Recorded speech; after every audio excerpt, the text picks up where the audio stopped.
አላህ ወላሂ ነው ምላችሁ ይህንን ዱዓ አላህን አንድ ቀን ብቻ ነው የጠየቅኩትኝ በህይወቴ ደግሜው አላቅም። የዛሬ ዓመት አካባቢ ነው።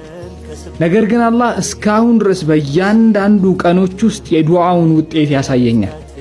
ዱዓውን ከመጀመራችን በፊት ግን የምትወዷቸው ሰዎች ጋር በደንብ እንዲደርስ ቪዲዮውን ሼር አድርጓቸው። ላይክም እያረጋችሁ ጀምሮ አሁኑኑ ላይክ አድርጉ። ቁርአን ላይ ያለ ዱዓ ነው። ነቢዩላህ አዩብ አለይሂ ሰላም ከ18 ዓመት የበሽታ ስቃይ በኋላ እጃቸውን ከፍ አደረጉና ረቢ አሉ፣ ጌታዬ ሆይ አሉ፣ ኢኒ መሰኒ የዱር እኔ እኮ መጥፎ ነገር አግኝቶኝ ነው ያለሁት አሉ። በሽታ ውስጥ ነው ያለሁት። ታዲያ አንሳልኝ አድነኝ ምናምንም አይደለም የምለው።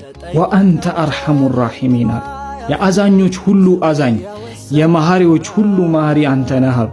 አንተ የአዛኞች ሁሉ አዛኝ ሆነ የመሐሪዎች ሁሉ መሐሪ ሆነ፣ እኔ ግን በሽታ ውስጥ ነው ያለሁት ብለው ዱዓ አደረጉ።